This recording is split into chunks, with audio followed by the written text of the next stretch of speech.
ছাদে কি করো তুমি? আবার মেয়ে দেখতে আসছো? নিজেকে আত্মশুদ্ধি করার ব্যবস্থা করতেছি। মানে? তোমাকে গতকালকে বলছিলাম না আমি দুধ দিয়ে গোসল করে নতুন ভাবে জীবনটাকে শুরু করব। দুধ গোসল করলে কি সব সমস্যার সমাধান হয়ে যাবে? ময়লা তো তোমার শরীরে না, ময়লা তো হচ্ছে তোমার ওই দুইটা চোখে, হার্টে। যতই দুধ গোসল করো না কেন ওইখান থেকে ময়লা যাইতে পারবে। যাবে যাবে, এবার দেখবে আমার চোখ কান হার্ট সবকিছু পরিষ্কার হয়ে যাবে। আর মন থেকে চাইলে সবকিছু সম্ভব। এই যে আমি দুধ দিয়ে গোসল করতেছি, তুমি মিলাই নিও। কালকে থেকে আমি নতুন ভাবে জীবনযাপন শুরু করব, তুমি দেখো। দেখা যাবে। হে আল্লাহ, তোমার নিকট তওবা করতেছি, আমি তোমার গুনাহগার পাপিষ্ঠ বান্দা। আমি আজকের পর থেকে সব পাপ কাজ ছেড়ে দিব, কোনো উল্টাপাল্টা আর করবো না, বউর সব কথা শুনবো। আর তারপর আল্লাহ তোমার আরেকটা জিনিস আমি বলতেছি, আল্লাহ তুমি আমার মাফ করে দাও।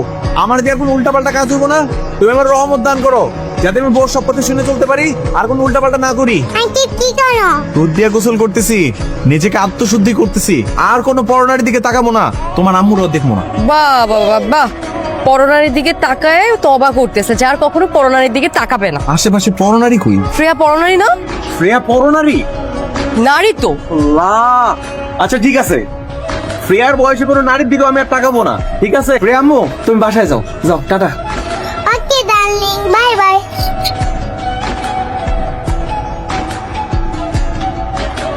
আমি একটু বাইরে যাচ্ছি, তুমি দরজাটা লাগিয়ে সাবধানে বাসায় অবস্থান করো, কেমন?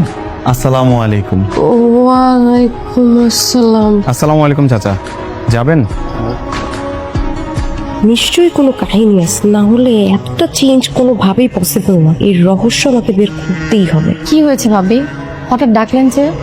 ভাবি, আপনার হেল্প লাগবে।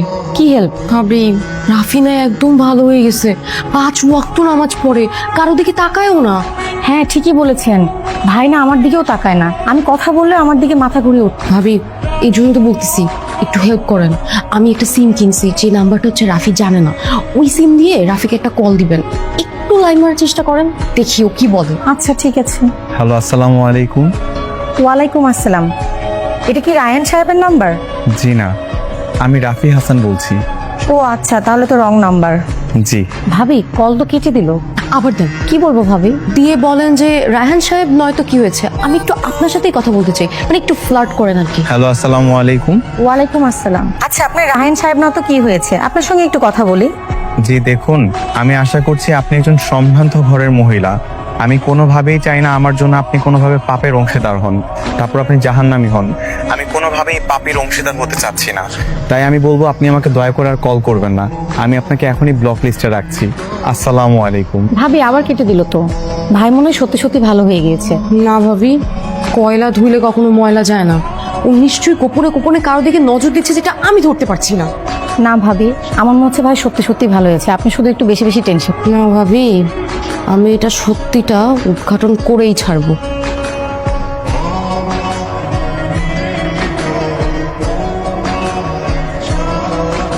মা, আপনার ছেলে তো এখনো ভালো হয় নাই। কেন? ওর কি নজর এখনো ভালো হয়নি? না মা, এখনো ও নজর দিয়ে রাখছে। আবার কার দিকে নজর দিল এখন? এতদিন তো ও শুধু দুনিয়ার মেয়েদের দিকে নজর দিত, এখন তো এক ধাপ উপরে উঠে গেছে। কোথায়? এখন ও দুনিয়ার নারীদের ছেড়ে জান্নাতের হুরদের দিকে নজর দিছে আম্মা। জান্নাতের হুর? হ্যাঁ মা, ওই যে আল্লাহ তাআলা বলছে না, যেসব পুরুষ মানুষ জান্নাতে যাবে তারা একটা না দুইটা না 70টা হুর পাবে। এই জন্য তো দিন রাত 24 ঘন্টা নামাজ পড়ে। আরে আমার কপাল।